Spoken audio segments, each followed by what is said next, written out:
Qué alegría me da el poder dar a todos una calurosa bienvenida.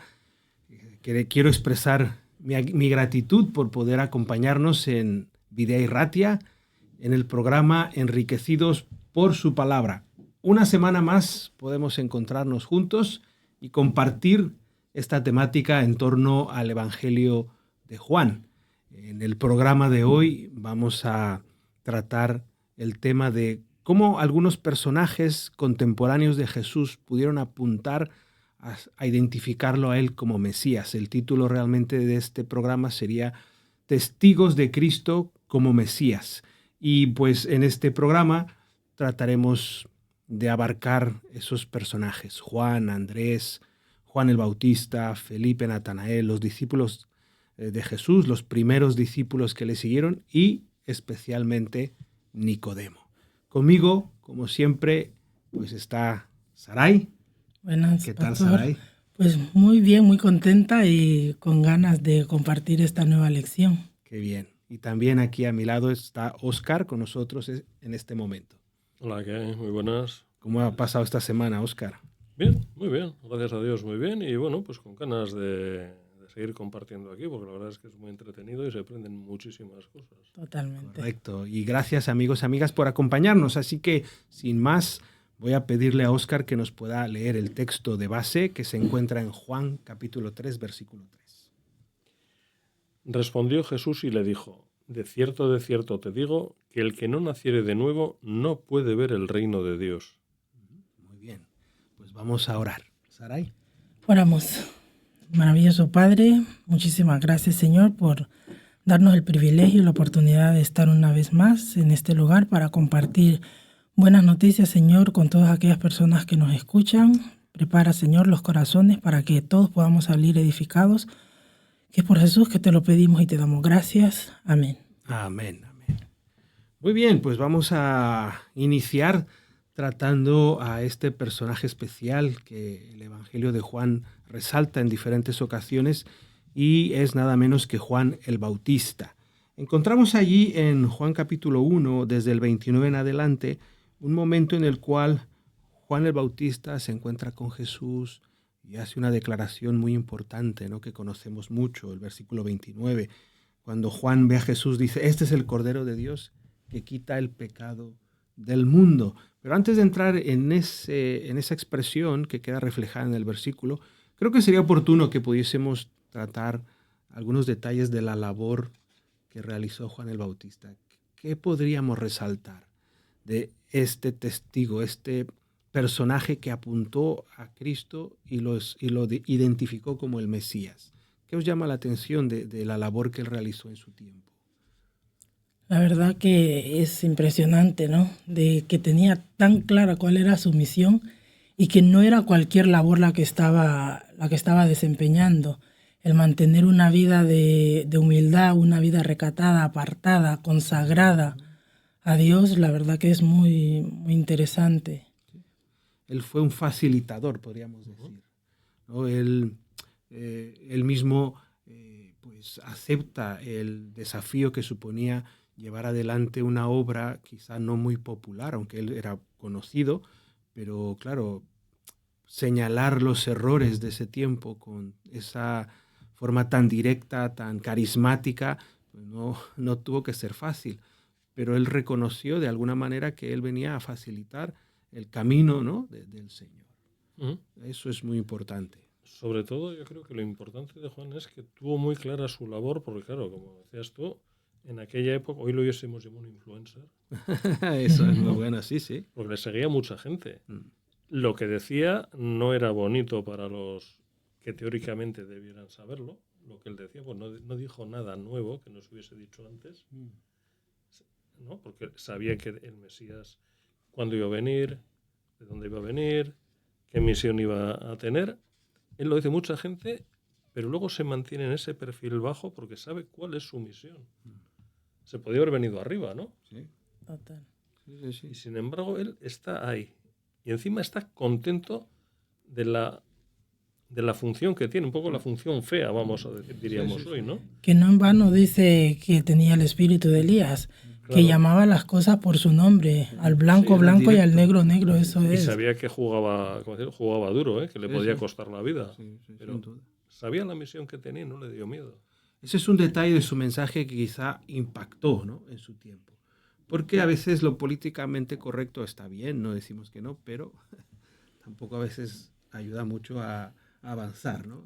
Y Juan el Bautista lo tenía claro, ¿no? Arrepentíos, ¿no? Era el planteamiento, porque el reino de los cielos ha llegado. Y bueno, pues esto también con los otros evangelios podemos descubrir esa labor y su vida también bastante llamativa.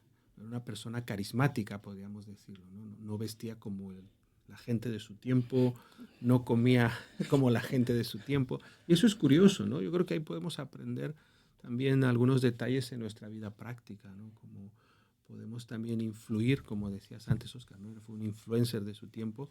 Cómo podemos influir a veces incluso sin tener que hablar, porque él vivía una vida apartada, una vida, vamos a llamarla un poco ermitaña, pero a la vez era una vida de coherencia y una vida fuerte, una vida que llegaba, o sea, no solamente por su forma de decir las cosas, sino por su forma de ser realmente. Y eso yo creo que impactó a muchos de sus discípulos, ¿no? ¿Por qué pensáis que al señalar Juan el Bautista a Jesús como el Cordero de Dios causó un impacto importante, especialmente en dos discípulos, en Juan mismo, el que escribió este evangelio, y también en Andrés? ¿Por qué pensáis que esto se da una vez que Juan el Bautista identifica a Jesús como el Cordero de Dios? ¿Qué podríamos decir de esta expresión? Aparte de la búsqueda y de la comunión que él tenía con Dios, él sabía que Jesús sería la provisión para el sacrificio. Correcto. En un mundo que se movía en torno una sociedad, ¿no?, que se movía en torno al templo, no era una expresión baladí, o sea, no era algo simplemente pues eso por decir, sino que los que lo escucharon entendieron que había ahí un elemento mucho más profundo en cuanto a los ritos y a los sacrificios y a las ceremonias que se celebraban ahí en ese tiempo. Es que la razón de ser del templo. La razón misma. Era la razón de ser, porque al final yo creo que se habían quedado con la grandeza del templo, con toda la parafernalia, la suntuosidad, todo eso, pero se habían olvidado del mensaje central. ¿Cuál era el mensaje central? ¿Cuál era el Cordero? ¿A quién prefiguraba, ¿no? Correcto. ¿Cuál era su función? ¿Cuál era su función? Era la de Cristo. Y la función esa que Dios iba a estar ahí era porque además cuando vamos a decir la inauguración del templo, del tabernáculo en el desierto, quien entra allí en forma de nube es Dios mismo. Los demás tienen que salir, ¿no? Dice que llenó. Entonces todo eso se ha ido perdiendo, se ha ido diluyendo. Claro, si vamos leyendo la historia de los reyes de Israel, no me extraña que se diluyese, ¿no? Pero la base estaba ahí. Entonces, cuando llega Cristo, entonces Juan el Bautista lo identifica precisamente con eso. Claro. Yo creo que ahí también, aparte de lo que comentáis, podemos sacar una lección muy práctica, ¿no? Porque finalmente Juan no atrajo más la atención hacia él, por así decirlo. Porque sabemos por el texto, ahí lo encontramos en Juan, en el capítulo 1, 35 en adelante. Nuestros oyentes lo pueden leer en casa y hacer ese seguimiento, ¿no? Los que le seguían a él dejaron de seguirle a él para seguir a Jesús, ¿no? Esto es muy interesante. Sí, la verdad que sí. Entre ellos Juan y Andrés. Esto yo creo que también debe de enseñarnos a nosotros, ¿no? O sea, nosotros si queremos ser, vamos a llamarlo así, influencers, ¿no?, de nuestro tiempo, tenemos que tener claro que las personas no tienen que fijarse tanto en nosotros, o más bien nada en nosotros, sino a través de nosotros que pudiesen llegar a Jesús. Pero hoy en día que se te vayan seguidores es una tragedia. Es una tragedia, y sin embargo él estaba feliz. Exacto. Y dos de los que marcharon a seguir a Jesús fueron Andrés y Juan. A partir del 35, como hemos dicho, pues ahí nos dice, ¿no?, en el versículo, concretamente en el 36, dice, 2 discípulos oyeron hablar a Juan el Bautista y entonces empezaron a seguir a Jesús. Y es interesante, ¿no?, que que quieren tener una relación con Él. Y dice el texto que Jesús les dice, bueno, venir a acompañarme. Y dice que pasaron todo el día, ¿no? No sé, ¿qué habrán aprendido durante todo ese día con Jesús estos dos discípulos? Nos llama la atención esa idea de qué habrían aprendido, qué habrían visto en Él. ¿Qué os imagináis que se desarrolló durante esas 24 horas donde vemos, según el texto, que Juan y Andrés pasaron todo el día, todo el tiempo con Jesús? ¿Nos ha sorprendido ese planteamiento? Porque dice claramente que estuvieron con Él todo el día. ¿Qué os sugiere? Bueno, la verdad que haber escuchado a Jesús, o sea, ya como que les iluminaba ya la vida. Entonces, de todas las charlas que seguramente tuvieron con Juan en su momento, ya de ver como materializadas todas esas palabras, ¿no? Desearon ser llenos de esa luz y seguir conociendo esas palabras directamente desde el propio Maestro. Yo creo que ni siquiera habrán dormido esa noche, ¿eh? Yo creo que les generó tal ilusión, no sé, tantas ganas de vivir eso, que en cuanto, vamos a decir, dejaron al maestro, salieron corriendo a difundirlo. Es interesante ese planteamiento, ¿no? Cuando estamos llenos de Jesús, parece que todos estos textos nos muestran que no cabe otra posibilidad más que de ir y compartirlo con otros, ¿no? Y que realmente eso fue lo que hizo, Sí. lo que hizo Felipe. Sí, sí, exacto. Eso fue lo que hicieron sus primeros discípulos. Y bueno, quizá Juan no muestra tanto su actitud, porque como es el autor, quizá quiere pasar un poco desapercibido, pero sí que presenta a Andrés, ¿no? Andrés, que va a buscar a su hermano, discípulo, sí, ¿verdad? Muy conocido, Pedro, ¿no? Que algunos creen que tiene pues las llaves del cielo, ¿no? Pero bueno, esa es otra cuestión que no vamos a tratar aquí, pero ahí está, muy importante, ¿no? Entender que incluso en el caso de Andrés no fue Pedro el primer discípulo, ¿no? Sino que fue pues atraído, por así decirlo, fue invitado, mejor dicho, a seguir a Jesús a través de su hermano, ¿no? De Andrés. ¿Qué os parece este aspecto también? ¿Por qué pensáis que habrá ido a buscar a Andrés a Simón, a su hermano Pedro? Yo creo que le produjo tanto gozo, tanta emoción, tanta ilusión, la buena nueva, que ni siquiera se lo pensó dos veces. Si yo he podido sentir lo que me ha hecho sentir, pues esto merece la pena compartirlo con los demás, y qué mejor con su hermano, ¿no? Que no se lo pensó dos veces, fue y compartió con su hermano esa luz. Y yo creo que aplicado también a nuestra vida debería de ser lo mismo, ¿eh? Yo me lo imagino entrando como un elefante en una cacharrería. No puede esperar a compartir con Pedro todo lo que ha vivido en ese día, como decías tú, ¿no? Entonces entró, yo creo que le tenía que decir, para y ordena un poco lo que has dicho, ¿no? Yo creo que nos pasa a nosotros, cuando nos pasa algo muy bueno, a los de casa entramos igual, ¿no? Hay que compartirlo. Hay que compartirlo. Y lo comparte de forma, me gusta que la forma en que lo comparte es de forma positiva, claro. De forma, como diría yo, incluso hasta alegre, ¿no? Porque dice el texto que dice, hemos encontrado al Mesías, ¿no? A veces esto a mí me ha hecho pensar, ¿no? ¿Cómo lo estoy compartiendo yo, el mensaje del Evangelio a Jesús, a mis vecinos, ¿no? Por ejemplo, o a mi familia, ¿no? A mi familia. ¿Cómo está haciendo esa manera de aportarles ese mensaje? Metiéndoles miedo, culpabilidad, señalándolos, ¿no? Como para que, oye, qué malo estás haciendo. Yo esto también al leerlo me he replanteado ese aspecto, porque creo que es una lección práctica que podemos aprender, ¿no? Y que ojalá todos podamos tomar esa actitud, ¿no? Como Andrés.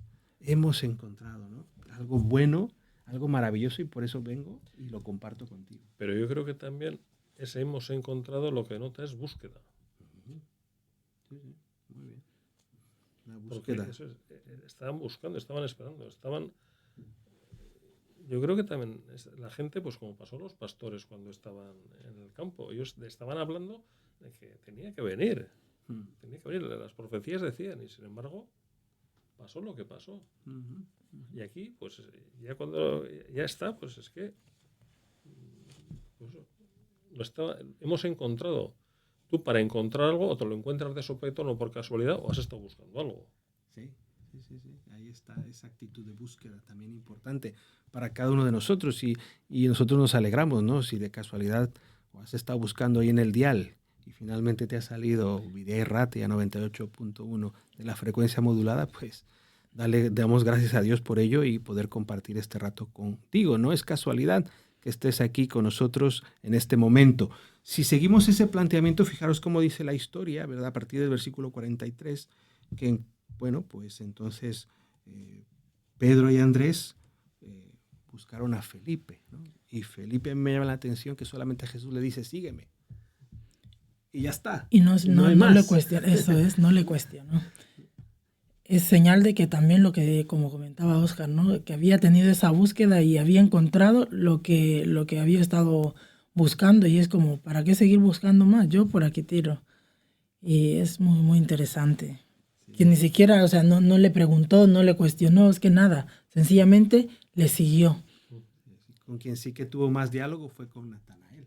Sí. Ahí sí. No sé qué os gustaría resaltar de ese encuentro y cómo Natanael finalmente también reconoce y es testigo de que Jesús es el Mesías. ¿Qué resaltaríamos de este encuentro? Jesús-Natanael. Natanael-Jesús. Antes de que llegara Natanael incluso a ese punto, ¿no? Ya vemos la relación de amistad que hubo ahí, que fue a través de su amigo, que él conoce y sabe de que han encontrado al Mesías. Y es como, experiméntalo por ti mismo. Yo no te voy a decir nada. Ve y ve, ¿no? Y te convences por ti mismo, porque cualquier cosa que yo te pueda decir aquí, sale sobrando. Sí, yo creo que hay dos cosas. Vamos a decir, la negativa en el sentido que a veces por prejuicios estúpidos podemos perdernos el mayor tesoro del mundo. Le pasó un poquito, ¿no? Y a Natanael, ¿no? Tenía un poquito ahí de prejuicio. Era un hombre sincero. Sí. Era un hombre fiel, ¿no? Luego hay que ver su trayectoria, pero al principio él tiene una componente ahí de prejuicio, ¿no? Y luego me parece algo que es tremendo. Ven y ve. Y el experimentar, ¿no? A veces podemos hablar, compartir la escritura con la gente, vamos a decir, refutar todo con la Biblia, pero hasta que la gente no experimentamos cada uno en nuestro debido tiempo lo que es estar con Jesús, ahí es cuando se produce el cambio. O sea, me puedo saber la Biblia de memoria y ser el mayor teólogo del mundo. Si no he experimentado a Jesús, no vale de nada. Pues ven y ve. La teoría se la sabía. Claro. Sí, era un hombre estudioso, como bien hemos leído en el tema de hoy, ¿no? Y qué bien que lo podemos resaltar en ese sentido. Vamos a avanzar porque pues también el tiempo es el que avanza y nos limita, pero no quiero dejar pasar la oportunidad de poder mencionar ese encuentro maravilloso, uno de los más bonitos yo creo que de este evangelio, el que encontramos en Juan capítulo 3, Jesús con Nicodemo, ¿no? ¿Qué hemos sacado de este tema, de lo que hemos estudiado sobre Nicodemo? ¿Cuáles serían las inquietudes que él tenía para arriesgarse? Porque era un riesgo, ¿no? Arriesgarse a ir a ver a Jesús. La verdad que las célebres palabras de es necesario nacer de nuevo resonaron en su cabeza. Yo creo que, porque él, en el momento de que Jesús aparece en escena, claro, era escéptico, al igual que el resto, pero aún así fue como más cauteloso con relación al resto y dijeron, hey, vamos a tomar las cosas con tranquilidad, vamos a analizar todo con tranquilidad y luego ya decidimos. Pero también el mismo prejuicio del que hemos estado hablando fue lo que probablemente a él le motivó ir como a escondidas, ¿no? Porque claro, él tenía una reputación que cuidar. Correcto. Entonces, siendo también el maestro de la ley, había como muchas cosas en juego. Y no quería perder ni ese poder, esa reputación, esa influencia, porque creo que hasta donde él pensaba, él había estado haciendo las cosas bien. De hecho, si me permitís, claro. En el capítulo 2 y en el versículo, creo que hacia el final, si me permitís, en el 24 25 dice, y no tenía necesidad de que nadie le diese testimonio del hombre, pues él sabía lo que había en el hombre. Él conocía a Nicodemo, sabía que ahí había un campo absolutamente fértil. Sin duda que aquel encuentro cambió la vida de Nicodemo, y aunque necesitó su tiempo, fue un punto y aparte en su vida, ¿no? En su vida espiritual. Sí. Eso es maravilloso. Punto de entregarlo absolutamente todo, después de tener todas las posesiones que tenía, lo puso todo al servicio de Cristo, porque era una verdad que él había aceptado, había abrazado y había hecho suya, y que para que otros conocieran y experimentaran lo que él había experimentado, lo dio todo. Así es. Y bueno, en este capítulo encontramos ese tan conocido versículo, ¿no? Que seguro que todos sabemos de memoria, y creo que también incluso los que nos están oyendo, de tal manera amó Dios al mundo que dio a su Hijo unigénito para que todo aquel que en él crea no se pierda, sino que tenga vida eterna. Pero también me gusta el 17, dice, Dios no envió a su Hijo al mundo para condenar al mundo, sino para que el mundo sea salvo por él. Así que bueno, esto es algo que queremos también compartir desde aquí a todos los amigos y amigas de este programa, enriquecidos por su palabra. Vamos llegando al final, el tiempo se nos ha ido, pero me gustaría que pudiésemos pasar una idea. Me gustaría que pudieses compartir una idea del tema de hoy, de estos personajes que apuntaron claramente a través de su relación con Jesús, que Jesús era el Mesías, el ungido, el elegido de Dios. ¿Qué idea querríais compartir con nuestros amigos y amigas? A modo de conclusión. No sé, yo creo que les dejó tan impactados el mensaje de Jesús que no tuvieron más remedio que reconocer que lo que decía Juan, porque Juan, como comentamos en la semana pasada, además, lo primero que reconoce es que Jesús es Dios. Juan también lo dice. De eso no hay ninguna duda, y a ellos no les cabe ninguna duda, porque cuando dice, hemos encontrado al Mesías. ¿Sí? El Mesías sabían que era Dios. Sí. No podía ser nadie más.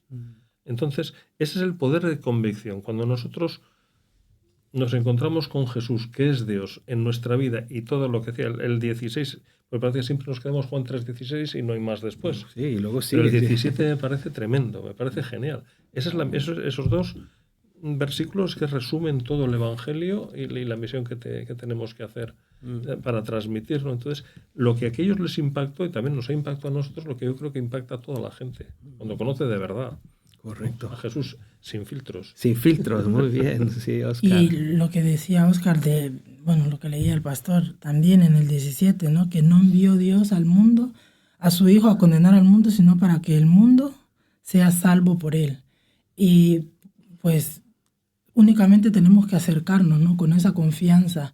Y así sea, dando pequeños pasitos, Dios nos prepara el ambiente para que nosotros podamos estar cómodos y podamos abrir nuestro corazón a Él, y Él no nos juzga. Así es, así que os invitamos a todos y nosotros mismos, ¿no? Nos animamos a poder tomar esa actitud, ¿no? Como Juan, como Andrés, como Felipe, como Nicodemo, acercarnos a Jesús, conocerle más y reconocer que realmente Él es Dios. Así que agradecidos de verdad por este tiempo que hemos compartido, por vuestra compañía, por haber estado aquí con nosotros. Nos emplazamos para la próxima semana. Os invitamos a que podáis estar aquí también nuevamente en Enriquecidos por su palabra. Esto es Videa Ratia, la radio de las buenas noticias. Os mandamos un abrazo. Nos vemos la próxima semana.